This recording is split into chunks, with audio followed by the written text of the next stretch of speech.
Assalamualaikum warahmatullahi wabarakatuh. Waalaikumsalam. Pada hari ini kita bersama-sama membincangkan seorang tokoh besar dalam arti yang sebenarnya. Seorang yang mukhlis, seorang yang cerdas secara spiritual. Sehingga saya selalu merasa bahwa beliau adalah seorang teladan, seorang yang memberikan wisdom, ya, menyampaikan wisdom di tengah-tengah berbagai keadaan. Memang kata kunci ya dari Pak R ini keteladanan. Ya. Tadi Ustaz Sukri, terima kasih Ustaz Sukri telah banyak menceritakan.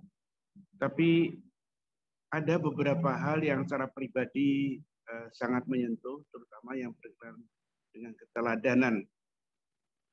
Tadi Kang Sukri, Mas Sukri sudah menyampaikan peristiwa bagaimana dialog dengan Mas Nardi ya, dengan tentang bagaimana Pak R besuk mengunjungi Iyadatul Marid, ya, mengunjungi pasien-pasien di rumah sakit, tidak mengenal agama, tidak mengenal bangsa, ya, kesukuan, ya. Bahkan tadi disampaikan oleh Mas Sukri, Pak R melakukan besuk itu sampai tutup waktu besuk. Artinya apa? Dengan sepenuh hati mendoakan, menyapa. Ini adalah dakwah yang sangat-sangat efektif sekali. Di rumah sakit, ya, kemudian di penjara, atau di panti-panti jompo, itu adalah keteladanan yang luar biasa. Juga silaturahim beliau ya, kepada siapapun.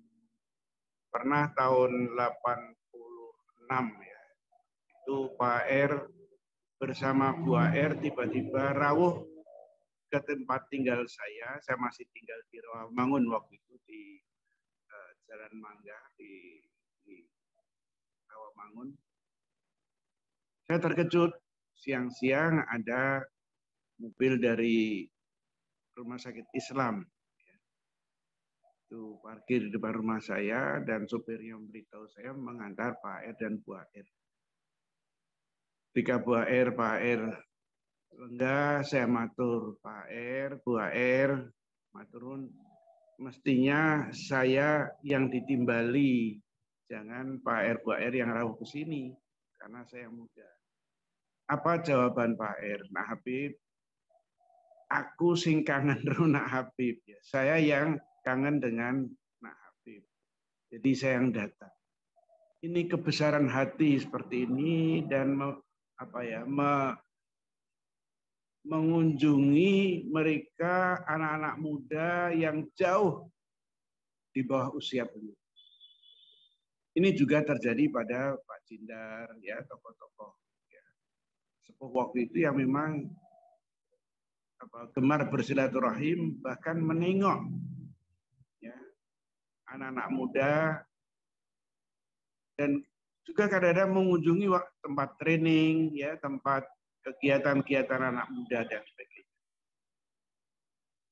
Tadi oleh Ustadz Fahmi disebut Pak R juga sangat dekat dengan generasi muda, yaitu tahun 82 atau 81 ya, ketika saya masih di Vigilan.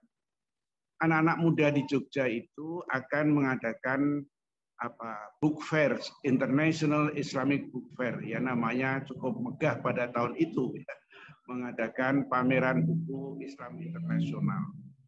Ya, waktu itu ada 3 orang ya panitia yang datang ke rumah saya, yaitu Mas Mukti Zainal Asikin, ya, kemudian Mbak Wiwi, itu Fatimah, ya, itu Yastuti, ya. Kemudian Mbak Serikus Yuniati. Mereka bertiga datang ke rumah saya, minta, Mas Habib, saya minta ditolong diantar ke Pak R.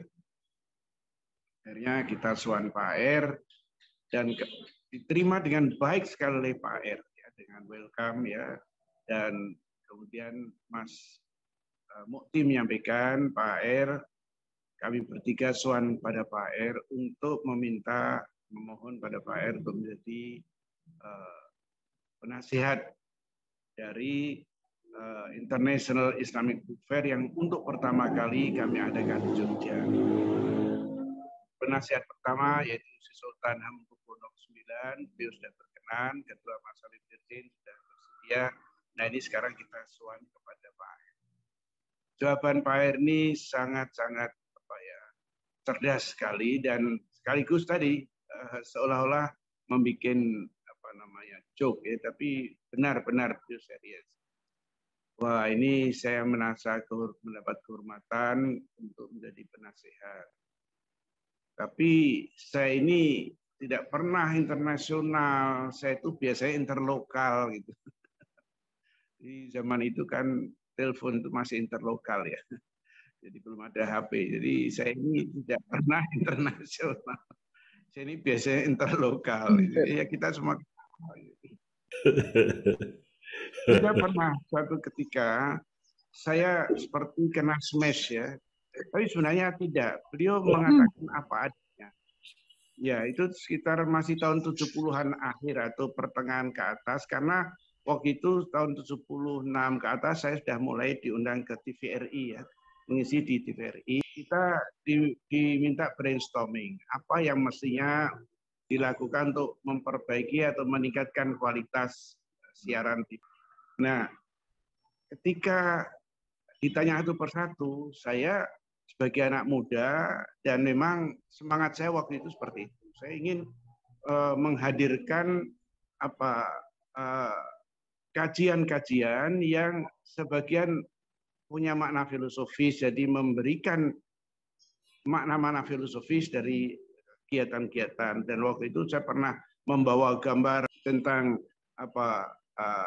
waktu itu ada network planning ya, bagaimana network planning perencanaan dakwah ya lewat pengembangan ketika Pak R dimohon untuk memberikan pandangannya. Pak R itu begini, saya ini kan kalau berbicara di TV atau di radio, saya itu menganggap yang saya hadapi itu orang-orang biasa. Yang saya hadapi itu orang-orang biasa, orang-orang desa, orang masyarakat biasa.